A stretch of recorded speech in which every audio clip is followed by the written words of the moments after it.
नमस्कार दोस्तों, पालकी कंप्यूटर्स में आपका स्वागत है।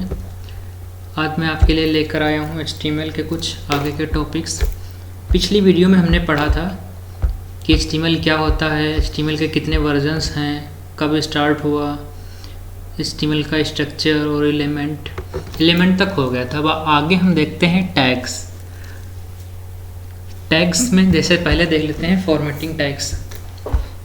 तो हमने पहले से कोडिंग कर रखी है, उसको हम खोलते हैं। अगर हम वीडियो के टाइम में ही कोडिंग करेंगे तो वीडियो बहुत लंबी जाएगी, इसलिए मैंने पहले से ही वीडियो सेव कर रखी है। तो देखते हैं, पहले देख लेते हैं कि हेडिंग्स क्या होती हैं।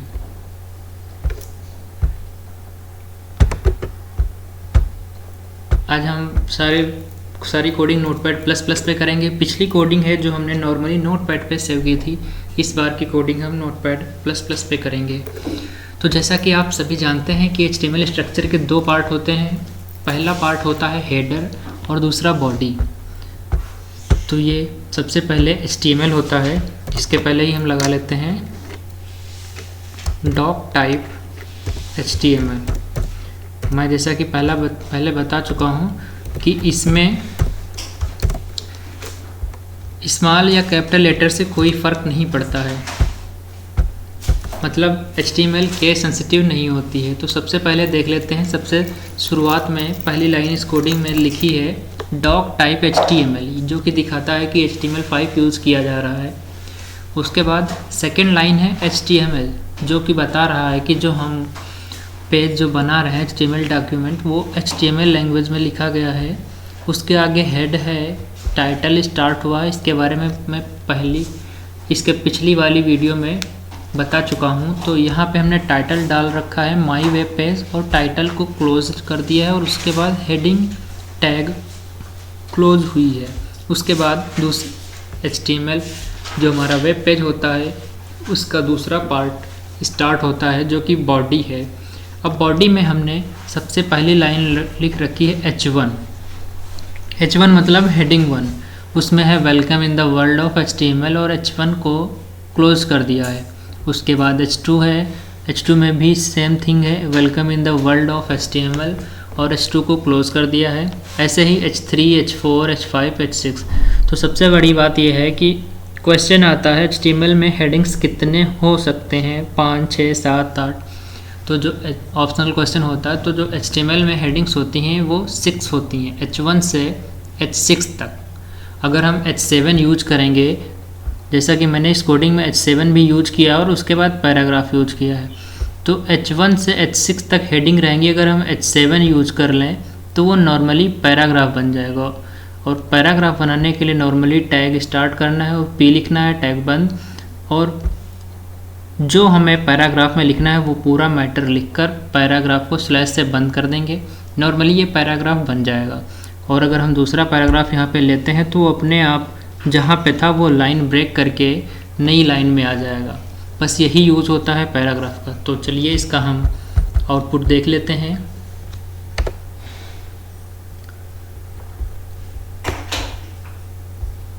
आउटपुट देख लेते हैं, एक तरफ इसको रखते हैं आउटपुट को, और एक तरफ अपना हम जो कोडिंग है उसको रखते हैं। तो इससे हमें समझाने में आसानी रहेगी और अच्छे से समझ जाएंगे कि कौन सी टैग का काम क्या हो रहा है। देख लेते हैं, सबसे पहले दिया है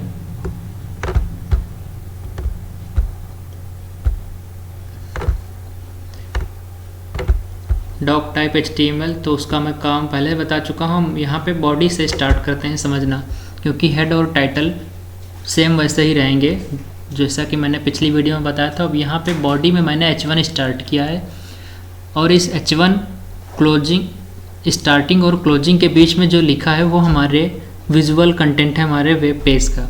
तो ये दिखा रहा है, पहली H1 हेडिंग है welcome in the world of HTML। होता क्या है, H1 यानी कि हेडिंग लगाने से जो हमारा फॉन्ट होता है वो बोल्ड में हो जाता है, और जो उसका साइज़ होता है वो नॉर्मल पैराग्राफ से नॉर्मल से बड़ा हो जाता है। H2 में है H2, H3, H4, H5, H6 ऐसे यूज हुए हैं। तो H1 था वो सबसे बड़ा फॉन्ट साइज रहेगा H2 का उससे छोटा हो जाएगा, H3 का उससे छोटा हो जाएगा, H4 का उससे, और ऐसे ही H6 तक जाएगा। H6 का फॉन्ट साइज तो छोटा हो गया है, बट जो ये लिखा है नॉर्मली वो बोल्ड में लिखा है। उसके बाद हमने H7 यूज की है। H7 में हम थोड़ा आगे लिख लेते हैं, दिस इज H7 हेडिंग। लिखने से क्या इसके, क्योंकि सब में मैंने सेम लिख रखा है तो ये समझ में आ जाएगा। दूसरी बात, इसको हम पहले देख लेते हैं सेव कैसे करते हैं। फाइल में जाते हैं, सेव एज नॉर्मल, क्योंकि ये मैंने पहले से सेव कर रखी इसलिए मैं अब सेव कर रहा हूँ save as, otherwise normally save करेंगे। तो मैं सेव एज पे जा रहा हूँ। यहाँ पे क्या फाइल नेम है वो डालना है। मान लो मैंने इसको वेब पेज नाम दे दिया और .html। कंडीशन ये है कि HTML लिखना ज़रूरी है। यहाँ ऑल टाइप लगा है, इसको हम HTML कर लेंगे। अभी हमारा कर्सर HTML पे आ गया। HTML को सेलेक्ट करेंगे और सेव करेंगे, सेव हो गई। अब इधर हम देख रहे हैं इसको,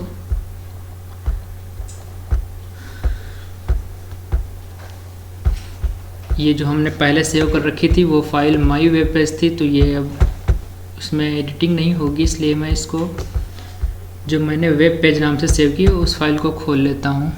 ये खुल गई हमारी फाइल जो कि ब्राउज़र पे ओपन हुई है। अब देख लेते हैं यहाँ पे जो H7 था, दिस इज H7 हेडिंग लिख रखा है, इसमें भी आ गया। तो होता क्या है, जो H7 हो जाएगी वो नॉर्मली पैराग्राफ की तरह हो जाएगी। उसके बाद मैंने H7 के बाद मैंने पैराग्राफ भी यूज किया है। उसका जो टेक्स्ट है वो नॉर्मल है और वही सेम H7 का हो गया, क्योंकि H7 अब नॉर्मल टेक्स्ट बन गया। हेडिंग तो जो बात निकली है वो है क्या इसमें कि जो हेडिंग्स होती हैं वो H1 से H6 तक होती हैं। और दूसरी बात ध्यान रखने वाली ये है कि H1 के बाद H2 और H2 के बाद H3 ही यूज़ करें, एक साथ H1 से H4 डायरेक्टली ना यूज़ करें। तो यहाँ पे हमने हेडिंग्स को जानना और पैराग्राफ के बारे में। अब आगे देखते हैं। बाय डिफ़ॉल्ट अगला क्वेश्चन ये आता है कि जो हम ये वेब पेज बना रहे हैं, ये वाइट इसका बैकग्राउंड दिख रहा है और जो लिख के आ रहा है वो बिल्कुल वाइट में है, नॉर्मली बोरिंग सा लग रहा है। और जैसे हम नेट चलाते हैं तो उसमें रंगीन कलर वगैरह आते हैं, तो नॉर्मली HTML से इसके हम कलर को बदलेंगे। तो अगला वेब पेज में कोडिंग में खोल लेता हूँ, जो कि मैंने बॉडी कलर नाम से सेव कर रखी है, एडिट विथ नोटपैड करके। इसको ब्राउज़र पे भी ओपन कर लेते हैं। तो अब यहाँ बॉडी में आते हैं, ऊपर का सेम वैसे ही है।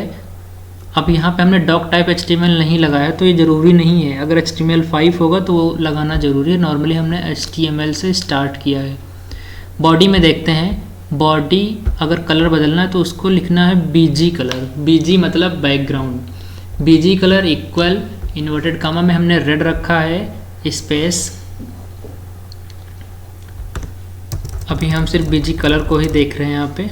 इसको हम सेव कर रहे हैं, Ctrl+S किया और इसको रिलोड किया। देखो जो बैकग्राउंड कलर है वो रेड हो गया, चेंज हो गया, बट जो टेक्स्ट का कलर है वो ब्लैक है। तो अभी हम रेड कलर है, अभी दूसरा कलर देख लेते हैं लगा के चेंज होगा कि नहीं। तो यहाँ पे हम इसको ग्रीन करते हैं, Ctrl+S करते हैं और यहाँ पे क्वेश्चन आता है ऑप्शनल या ट्रू फॉल्स में कि जो रिफ्रेश की शॉर्ट की होती है वो क्या होती है जब हम वेब ब्राउज़र पे कुछ चीज़ सर्च कर रहे हो। तो वैसे नॉर्मली शॉर्ट की F4 होती है, बट जब ब्राउज़र ओपन होगा तो ब्राउज़र में रिलोड या रिफ्रेश की शॉर्ट की F5 होती। तो अब यहाँ पर हम F5 दबा रहे हैं, देखिए इसको रेड कर दिया, सॉरी इसको ग्रीन कर दिया, क्योंकि हमने बॉडी BG कलर ग्रीन लगा रखा था। अब इस ग्रीन को हम मान लो येलो कर लेते हैं। इसको सेव किया और यहाँ पे F5 करते हैं, देखिए येलो हो गया। तो पहला क्वेश्चन ये आता है कि जो बाय डिफ़ॉल्ट बॉडी का कलर होता है वो वाइट होता है और जो टेक्स्ट का कलर होता है वो ब्लैक होता है। तो अब यहाँ पे हमें टेक्स्ट का कलर ब्लैक दिया, इसकी चेंजिंग करनी है। तो इसी बॉडी BG कलर येलो लिखा है, उसी के आगे स्पेस लगा के टेक्स्ट लिख लेते हैं। टेक्स्ट से होगा क्या, टेक्स्ट स्पेस लगाना चाहें, space equal free space inverted comma. अब इस ब्लैक कलर को हमें मान लो ग्रीन करना है, तो हमने इसको ग्रीन लिखा और सेव कर दिया। अब आते हैं हम अपने वेब पेज पे और इसको रिफ्रेश करते हैं। देखिए जो टेक्स्ट का कलर था वो ग्रीन हो गया। चलिए हम दूसरा कलर करके देख लेते हैं। इस ग्रीन को हम ब्लू में बदलते हैं और सेव कर देते हैं और अपने वेब पेज पे आकर F5 दबाते हैं। देखिए ब्लू भी हो गया। अब ये कंडीशन क्या है, जो टेक्स्ट लगा है, अब अगर हम फ़ॉन्ट कलर कहीं बदले ना बीच में, तो जो भी लिखा जाएगा सारा ब्लू कलर में ही आएगा। तो अब हम बॉडी में कलर लगाना और टेक्स्ट कलर लगाना जान गए हैं। आगे देखते हैं। अब हम जो बात होनी थी वो चल रही थी फॉर्मेटिंग टैग्स की। तो अब फॉर्मेटिंग टैग्स क्या होते हैं कि जो हमारे नॉर्मली टेक्स्ट पे अप्लाई होंगे उसको इंटरेक्टिव अच्छा सा आकर्षित बनाएंगे। उसके लिए हम फॉर्मेटिंग टैग यूज़ करेंगे जो हमने पहले से फाइल बना रखी है। उसमें दिया है बोल्ड। बोल्ड मतलब जो हमारा टेक्स्ट लिखा होगा वो थोड़ा डार्क होगा, जैसा कि हमने लिख भी रखा है, the HTML B tag which represents bold text in an HTML web page. मतलब क्या है, जो B टैग है बोल्ड के लिए नॉर्मली B टैग यूज़ करते हैं। करता क्या है, जो HTML वेब पेज होता है उसमें टेक्स्ट को बोल्ड कर देता है। उसकी सिंटैक्स भी हमने नीचे लिख रखी है, the B tag is written as B, ये टैग बनाया है, और डॉट डॉट डॉट डॉट की जगह पे हमें वो टेक्स्ट लिखना है जिसे हम बोल्ड करना चाहते हैं। तो अब इसकी कोडिंग हम देख लेते हैं कैसे करते हैं। ऐसे ही आगे और भी इसमें टैग दिए हैं जो कि आप पॉज करके नोट डाउन कर सकते हैं। जैसे कि ये दिया है बोल्ड, अगला दिया है इटैलिक, सिंटैक्स भी लिख रखा है, अंडरलाइन, स्ट्राइक थ्रू। तो इनका हम प्रैक्टिकल देख लेते हैं क्या होगा। इसकी कोडिंग खोलते हैं हम, एडिट विद नोटपैड++। चलिए देख लेते हैं, इसका आउटपुट भी हम देख लेते हैं। ये रहा। अब कोडिंग पे आते हैं। हमने बॉडी से स्टार्ट करते हैं। बॉडी का कलर बीजी कलर येलो लगा है, जैसा कि हम आउटपुट में देख सकते हैं। कलर बीजी कलर येलो है और टेक्स्ट का कलर ग्रीन है, तो टेक्स्ट भी ग्रीन दिख रहा है। अब आगे देखते हैं H1। H1 मतलब welcome in the world of HTML लिखा है। वो नॉर्मली सा इस टैग में कोई भी फॉर्मेटिंग टैग यूज़ नहीं किया गया, तो वो चीज़ नॉर्मली लिखी है। आगे हमने एक पैराग्राफ बनाया जिसमें शुरुआत में ही B यूज़ कर लिया है। B मतलब बोल्ड। अब दूसरे जहाँ तक B का क्लोजिंग टैग है उसके अंदर क्या लिखा है, welcome in the world of HTML। देखिए जो सेकेंड लाइन है पैराग्राफ में, इसमें हम और भी लिख लेते हैं, दिस इज़ बोल्ड, और इसको सेव करते हैं और अपने वेब पेज पर आकर रिफ्रेश करते हैं। देख लीजिए ये लिख कर आ गया, this is bold, welcome in the world of HTML। आगे लिखा है दिस इज़ बोल्ड, मतलब ये जो लिखा है ये बोल्ड में लिखा है। जो टेक्स्ट स्टाइल है वो बोल्ड लगे, यानी कि नॉर्मल से थोड़ा सा डार्क। आगे जहाँ पे ये B क्लोज हुआ उसके आगे जस्ट आगे ये BR लगा है। BR ये भी इम्पॉर्टेंट टैग है। BR का यूज होता है लाइन ब्रेक। BR मतलब ब्रेक, तो ये क्या करेगा, लाइन तोड़ेगा। अदरवाइज हमारा हम यहाँ पे पैराग्राफ स्टार्ट हुआ था और पैराग्राफ अभी क्लोज नहीं हुआ है, बट यहाँ पे लाइन चेंज हो चुकी है। तो ये BR क्या करता है कि लाइन चेंज करता है। जैसे BR लगा उसके आगे I टैग लगी है, उसके आगे फिर लिखा है वेलकम ऑफ द HTML और I टैग बंद हुई है। तो I से पहले हम लिख लेते हैं दिस इज इटैलिक स्टाइल, और इसको सेव कर लेते हैं। अपने ब्राउज़र पर जाके रिफ्रेश करते हैं। ये दिखा रहा है दिस इज इटैलिक स्टाइल।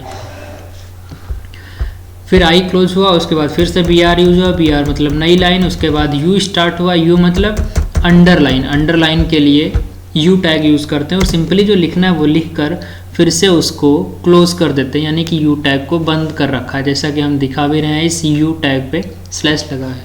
इसमें हम लिख लेते हैं दिस इज अंडरलाइन, और इसको सेव करके हम अपने ब्राउज़र पे जाकर रिफ्रेश करते हैं। तो ये दिखा रहा है दिस इज अंडरलाइन, ये चीज़ जो है अंडरलाइन में दिखा रहा है। उसके बाद U टैग बंद हुआ है। अब आगे हम देख लेते हैं फिर BR लगा है U के बाद, तो नई लाइन आ चुकी है जैसे अंडरलाइन के आगे। फिर लिखा है स्ट्राइक। स्ट्राइक यानी कि strike through style. Strike through में होता क्या है कि जो नॉर्मली टेक्स्ट लिखा होता है उसके बीच से एक हल्की सी लाइन डाल देता है, जैसे कि वो लगता है कि जो टेक्स्ट लिखा है वो कटा हुआ है। तो ये स्ट्राइक में दिया है welcome in the world of HTML, और स्ट्राइक क्लोज होके P क्लोज यानी कि पैराग्राफ क्लोज हुआ है। तो ये welcome in the world of HTML जिसमें से बीच में लाइन कटी हुई है, ये दिखा रहा है कि ये स्ट्राइक थ्रू स्टाइल है। उसके बाद सिंपली बॉडी क्लोज हुई और HTML क्लोज हो गई। तो ये हमने फॉर्मेटिंग के बारे में जाना, जो कि फॉर्मेटिंग टैग्स हैं। चलिए आगे देखते हैं। अगला जो टैग है वो हमारा टैग है प्री।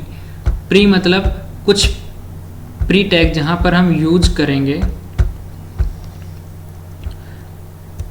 होता क्या है प्री से,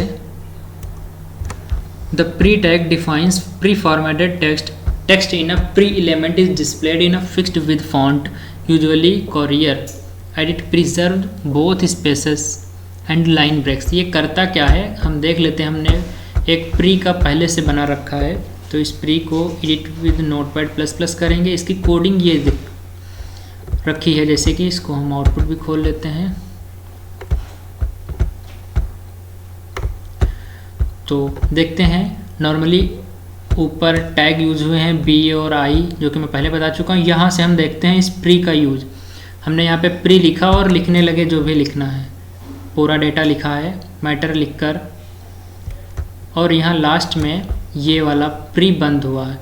तो इतना मैटर देखिए। जो हमारा वेब पेज है वो एक स्पेशल फॉन्ट होता है जैसे कि कोरियर, उसमें लिखा जाता है। अगर प्री टैग हम लगा देते हैं तो जो बाय डिफ़ॉल्ट टेक्स्ट लिख रहा होता उससे फॉन्ट बदल कर एक कोरियर फॉन्ट होता है, यानी कि कुछ एक फिक्स्ड विद के कैरेक्टर होते हैं उसमें चेंज हो जाता है। तो ये देखिए नॉर्मल लिखा है और ये प्री में लिखा है, तो इनमें आप अंतर देख सकते हैं। उसके बाद इसी में हम डिव का यूज़ देखेंगे। स्ट्राइक थ्रू हो चुका है जैसा कि अभी आपको हम बता चुके हैं। उसके बाद डिव का भी इसी में यूज़ देख लेते हैं। तो हम जाते हैं कोडिंग पे। यहाँ पे हमने यूज किया है उसी प्री वाली में डिव क्या करता है कि वो अपना एक सेक्शन बना लेता है। तो डिव में जितना लिखा होगा, हमने डिव यहाँ से स्टार्ट की है और लास्ट में एंड की है। तो देख लेते हैं फ़र्क क्या हुआ। ये क्या करेगा, अपने आगे पीछे इसको हम सेव करते हैं और रन करा लेते हैं। होगा क्या, आगे पीछे अपने एक सेक्शन के रूप में बांट देगा। लाइन ब्रेक्स भी होंगी। तो डिव का काम क्या होता है, एक सेक्शन देना, उसके आगे पीछे लाइन ब्रेक्स भी होंगी। लगभग एक पैराग्राफ की तरह ही दिखेगा। होगा क्या, ये एक सेक्शन में बांट देगा। जो भी हमारा वेब जो उस डिव टैग में लिखा होगा उसको एक सेक्शन में बांट देगा।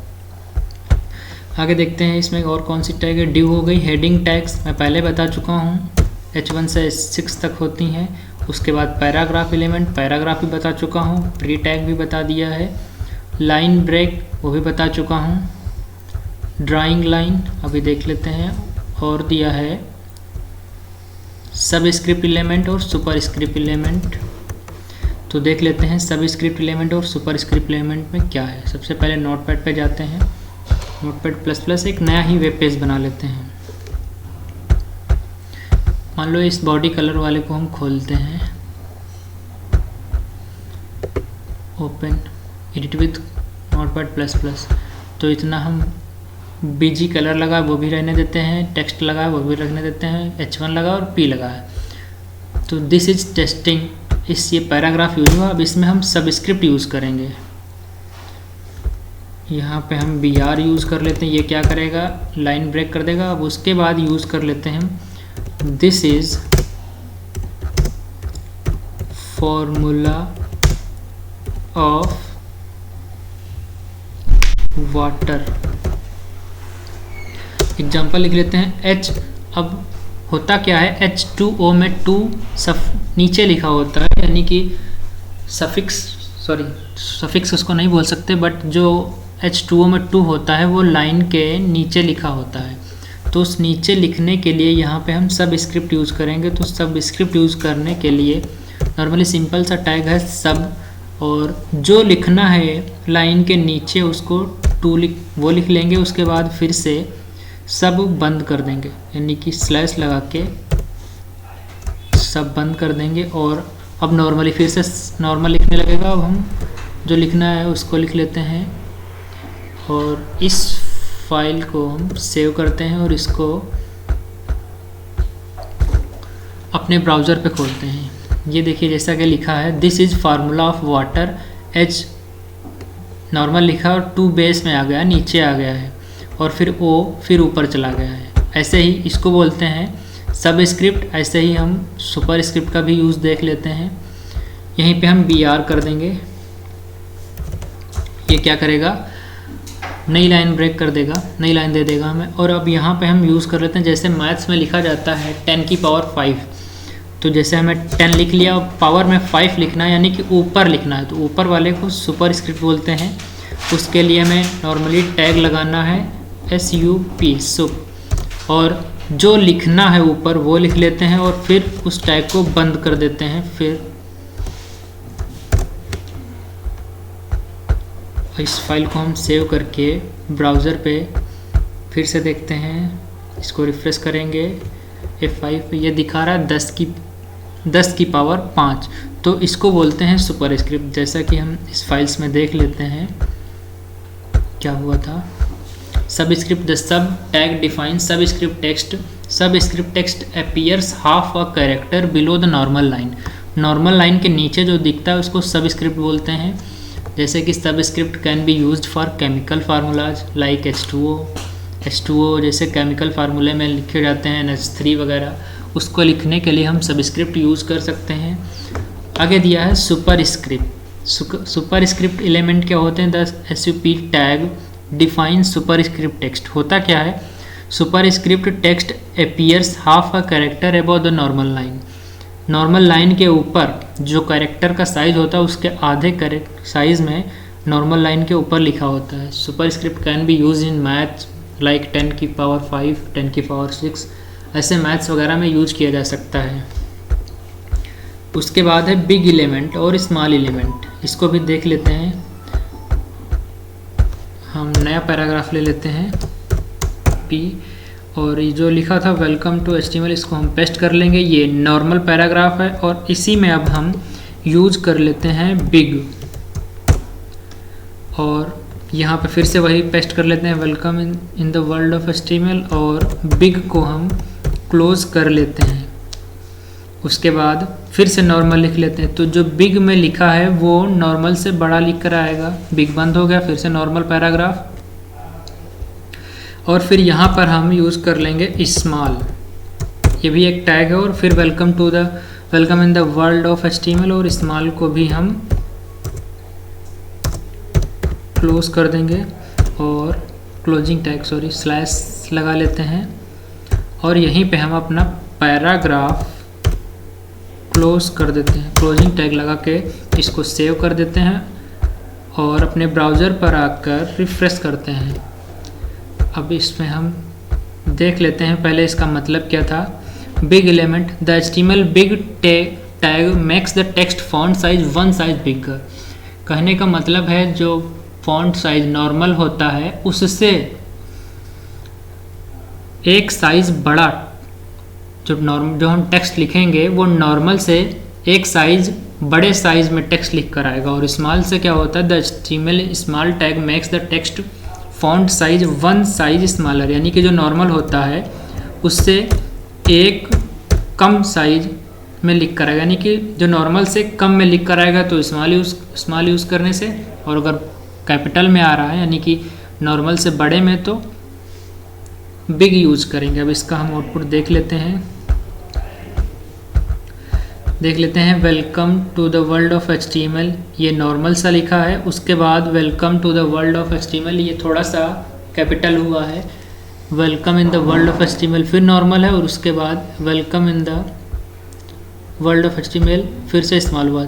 इसको हम थोड़ा BR लगा लेते हैं, अदरवाइज एक में नॉर्मल सा दिख रहा है, तो यहाँ पे हम BR यूज़ कर लेते हैं, और इस बिग के बाद फिर BR यूज़ कर लेते हैं। हर जगह पर हम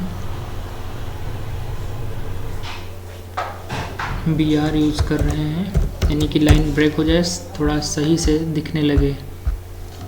इसको हम सेव करते हैं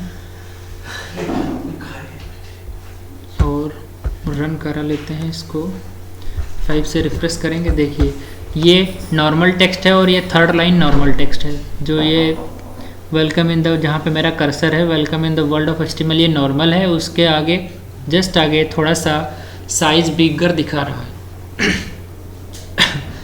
उसके जस्ट आगे फिर से नॉर्मल टेक्स्ट है और उसके जस्ट आगे फिर से स्मॉल है। यानी कि अगर बिग यूज़ करेंगे तो सिर्फ 1 साइज़ बिगर दिखाएगा नॉर्मल से, और अगर स्मॉल यूज़ करेंगे तो 1 साइज़ स्मॉलर दिखाएगा नॉर्मल से।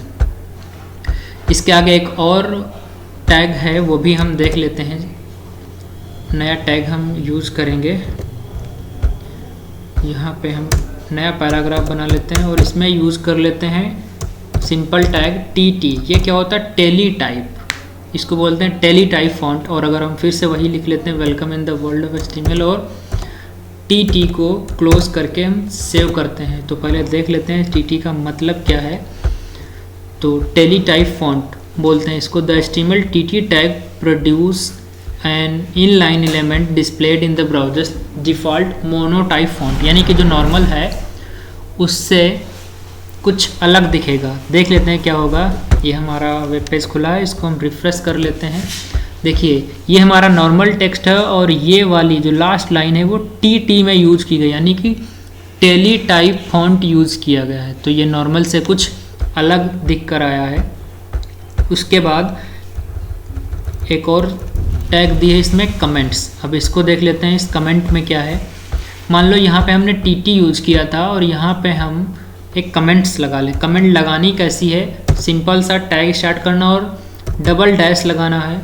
अब इसके बारे में हमें क्या लिखना है वो लिख लेते हैं। तो लिख लेंगे this is teletype font और फिर डबल डैश लगा के ये टैग बंद कर देना है। होता क्या है, ये कमेंट लगी है, इसको बोलते हैं कमेंट, यानी कि टैग स्टार्ट करनी है, एंगुलर ब्रैकेट स्टार्ट करना है, डबल डैश, और जो भी लिखना है कमेंट में वो लिख सकते हैं। फिर डबल डैश लगाकर एंगुलर ब्रैकेट से उस टैग को बंद कर देंगे। तो ये कमेंट है। होगा क्या, इसको हम सेव करते हैं। ये सिर्फ हमें यूजर में ही दिखेगी, यानी कि जो कोडिंग होगी वही, मान लो वही देख सकता है। मान लो कोई बहुत बड़ा प्रोजेक्ट बना और उसमें कहीं भी कुछ टैग यूज किए गए हैं, उस टाइम तो हमें याद है, कुछ टाइम बाद फिर से वही कोडिंग हम वही प्रोजेक्ट खोल रहे हैं, तो उस टाइम हम वो टैग वहाँ पे क्यों यूज़ की गई है उसका कभी कभार होता है कि हम भूल जाते हैं। तो वहाँ पर हम ये कमेंट लगा सकते हैं। तो जहाँ पे टैग यूज़ करेंगे वहाँ पे हम कमेंट लगा सकते हैं कि ये टैग क्यों यूज़ हुई है। तो अगली बार जब उससे हम प्रोजेक्ट या उस फाइल को खोलेंगे तो हम तुरंत उस कमेंट को पढ़कर जान जाएंगे कि ये टैग हमने क्यों यूज़ की थी। होता क्या है, अगर हम ये टैग यूज़ करते हैं तो ये टैग सिर्फ कोडिंग में दिखेगी, ना कि ब्राउज़र में। हमने ये देख लीजिए, हमने ये कमेंट यूज की है टेली टाइप के आगे, ये TT बंद किया और उसके आगे हमने कमेंट लगाई है this is teletype font. इसको हम सेव कर दे रहे हैं Ctrl S करके और अपने ब्राउज़र पे जाके F5 करते हैं। देखिए सॉरी कुछ एरर आई है। दिस इज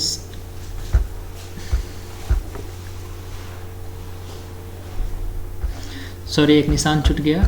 यहाँ पे एक्सक्लेमेशन निशान भी लगेगा। एक्सक्लेमेशन निशान, एंगुलर ब्रैकेट स्टार्ट करना है, एक्सक्लेमेशन निशान लगाना है, फिर डबल डैश, फिर कमेंट लिखनी है, उसके बाद फिर डबल डैश और एंगुलर ब्रैकेट बंद कर देना है। और इसको हम सेव कर लेते हैं और फिर से इसको हम अपने ब्राउज़र पे आते हैं, इसको रिफ्रेश कर लेते हैं। देखिए हमारी कोडिंग में ये दिखा रहा है कमेंट, इसको ग्रीन कर दिया है, कमेंट लिखी है दिखा रहा है, बट जो ब्राउज़र है ब्राउज़र में ये कमेंट नहीं दिखाएगा। तो इसका फ़ायदा क्या है, अगर हम इस टाइम बना रहे हैं, कोई टैग यूज़ कर रहे हैं, उस टाइम हम कमेंट लगा दें तो फ्यूचर में जब उस प्रोजेक्ट या फाइल को खोलेंगे तो हम तुरंत जान जाएंगे कि वो टैग हमने वहाँ पर क्यों यूज़ की थी। तो अब देख लेते हैं इस फाइल में कोई कमेंट ऐसा टैग जो छूटा हो। कमेंट्स हो गया, टेली टाइप हो गया, स्मॉल हो गया, बिग हो गया, सुपर स्क्रिप्ट भी हो गया, सब स्क्रिप्ट भी हो गया, क्वाट एलिमेंट, रह गया है, फॉन्ट बचा है, सॉरी इसको हेडिंग बना देते हैं हम। ये नॉर्मली सा है, इसका हमने कलर किया रेड बैकग्राउंड और ये रेड कर दिया, इसको बोल्ड किया और इसका साइज़ बढ़ा दिया। ये था font size and font colour. DR line break, BR tag भी हो गया, प्री टैग भी हो गया, पैराग्राफ एलिमेंट हो गया, हेडिंग हो गया, डिव हो गया, स्ट्राइक थ्रू भी हो गया, underline, italic, syntax, italic, bold. यहाँ इसमें 3 टैग बचे हैं, इसको हम अगली वीडियो में देखेंगे और बाकी के नॉर्मल टैग्स हो चुके हैं। तो अगर कोई भी टैग ना समझ आई हो तो वो कमेंट सेक्शन में पूछ सकते हैं या मेरे पर्सनल नंबर पे भी व्हाट्सएप कर सकते हैं। मैं नंबर बता दे रहा हूँ अपना 9450903129। ये मेरा नंबर है, पर्सनल नंबर। इस पर आप अगर कोई चीज़ ना समझ आई है तो व्हाट्सएप कर भी हमें पूछ सकते हैं। आज की वीडियो में बस इतना ही। Thank you so much.